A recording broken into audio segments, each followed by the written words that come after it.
Do you know how you process is actually really sacred? It's different for each individual. And I never realized this because I just started journaling more and more. I've been journaling for probably my whole life. I had a diary when I was a kid, but I found recently, especially as I'm getting older, I'm kind of like taking a couple of notes and then I'll go do something and come back. I'm having a hard time sitting still and actually journaling the whole time like I used to. So I think some of my processing and everything is shifting as I'm getting older, and I'm curious if other people are going through this too. If this is you, stay tuned. So I think we have to learn that we all process and communicate differently, and I want to talk about that today. I'm Alicia Socal, the Empowered Woman, and we talk about things that women are dealing with to grow and go to the next level. One of the things that we need to discuss is how you process is sacred to you, whether you're a talker, a writer, or a thinker. So I'm going to say this because I saw this podcast once where I think it was like a YouTube podcast. So there was like, they were visual, they were being interviewed. And it was Brene Brown. And I can't remember who the other person was, but it was someone that was like interviewing her. And she was talking about how she likes to spitball everything out, throw everything out and just kind of sort all her thoughts outside, talking out loud. And then from there, when she hears it out there talking, she can make a decision on what she needs to do and move forward. So that would be an example of someone that's talking to process things through. I have found recently that that is me. And I'm very surprised. Surprise. Everyone's like, of course, because you like to talk a lot.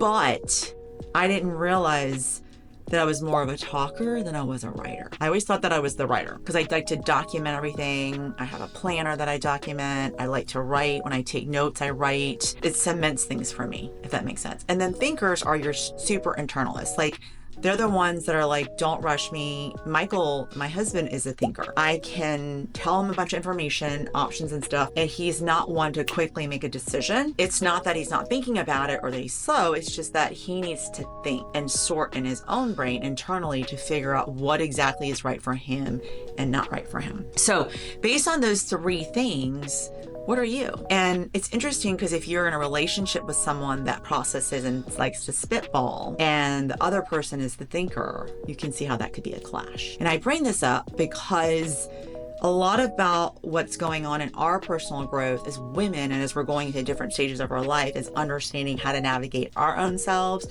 around all the other people around you, whether you're working for them, working with them, if they're your clients or they're your partners or your children, and understanding that we all process differently. It's different than even like being neurodivergent or ADHD or normal processing, or what they call, or autistic or all that, or more high data driven or checklist driven, system driven, or if you're more of a feeling person or autistic person.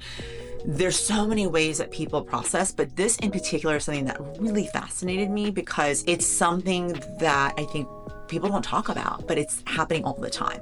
And it can be in conflict if you're trying to get to the outcome that you want. And one person needs to spit everything out and talk to sort it. And then you have a counterpart that doesn't want to talk. It's like, back up, I need some time. And you can see how there could be a collision of thought process and what to do and what not to do. So one of the things is to understand first, what is your style, and be honest about who you are and not make apologies for it, especially you women out there. I know we're all good at saying, I'm sorry, you are who you are. And guess what? You're allowed to change. Like I said before, I was a big writing processor in the past. Like I would write everything out. I would like do pros and cons. I would do bubble stop, mind mapping, and kind of sort everything out. And now I've recently realized I like to talk it out.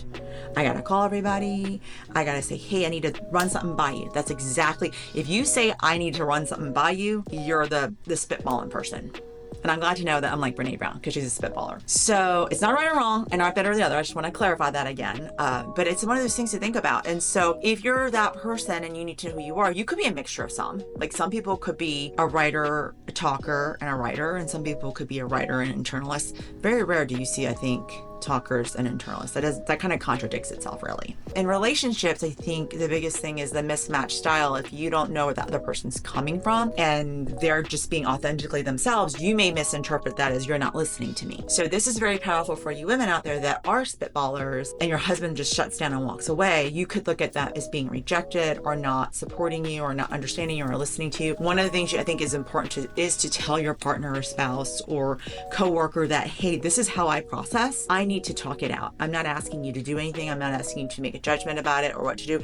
I need a place to put it all so I can sort it all outside of my brain, right? And another thing you can do too recently, which I think has been really helpful, is using the voice app on ChatGPT. So I think AI is going to be a game changer for all of us people that have that whole process of needing to talk it out loud without torturing all of the loved ones around us. And even us ourselves, and making better decisions about what we need to do to move forward on things with projects, with life decisions. Do I go this way? Do I go that way?